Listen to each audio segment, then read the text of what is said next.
யாழ்ப்பாணம் செம்மணி பகுதியில் அமைந்துள்ள அரியாலை சித்துப்பாத்தி மயானத்தில் எலும்புக்கூடுகள் மீட்கப்படுவது பல்வேறு சந்தேகங்களையும் அச்சத்தையும் தோற்றுவித்துள்ளதாக தெரிய வருகிறது.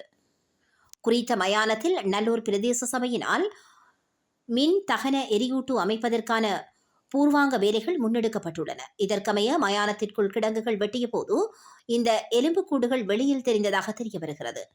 இந்த சம்பவம் தொடர்பில் தெரிய வருகின்ற போதும் குறித்த சித்துப்பாத்தி மயானத்திற்குள் எரியூட்டி அமைப்பதற்காக நல்லூர் பிரதேச சபையினால் ஒப்பந்தக்காரர்களுக்கு வழங்கப்பட்டுள்ளது. இதற்கமைய எரியூட்டி அமைப்பதற்காக கிடங்கு வெட்டிய போதும் மண்டையோடு உட்பட மனித ஏச்சங்கள் அவதானிக்கப்பட்டுள்ளன.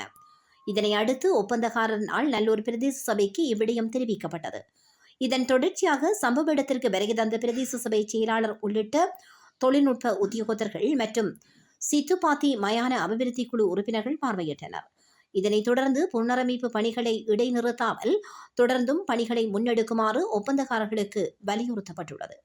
ஆனால் எலும்புக்கூடுகள் மனித எச்சங்களாக இருக்கலாம் அல்லது மயான கிறிஸ்தவ மனித எச்சங்களாக இருக்கலாம் என சந்தேகித்த ஒப்பந்தக்காரர்கள் தம்மால் தொடர்ந்தும் பணியாற்ற முடியாது என தெரிவித்திருந்தனர்.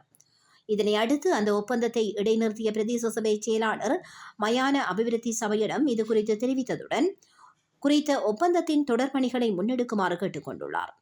இதனால் அச்சமடைந்த மயான அபிவிருத்தி குழுவினர் அடுத்த கட்ட நடவடிக்கையில் தொடர்பில் ஆராய்ந்து வருகின்றனர்.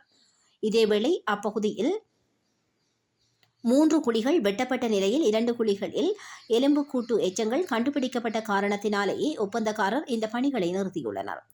இதேவேளை குறித்த பகுதியில் செம்மணி படுகொலையில் கொல்லப்பட்டவர்களுடைய அல்லது புதைக்கப்பட்ட கிறிஸ்தவர்களுடையதாக இருக்கலாம் என்ற சந்தேகங்களும் வெளிப்படுத்தப்படுகின்றன. இதனாலேயே பலரின் மத்தியிலும் அச்சம் ஏற்பட்டுள்ளதுடன் இந்த எலும்புக்கூடுகள் எப்படி எங்கிருந்து வந்தது என்பது தொடர்பில் அச்சத்தில் பலரும் பல்வேறு சந்தேகங்களை எழுப்பி வருகின்றமை குறிப்பிடத்தக்கதாகும். மேலும் இந்த எலும்புக்கூட்டு விவகாரம் தொடர்பில் இதுவரையில் போலீசாருக்கு தகவல் கொடுக்கப்படவில்லை என்பதுடன் இதனை மூடி மறைக்கும் சதிய நடவடிக்கைகள் முன்னெடுக்கப்படுவதாகவும் குற்றச்சாட்டுகளும் முன்வைக்கப்பட்டுள்ளன.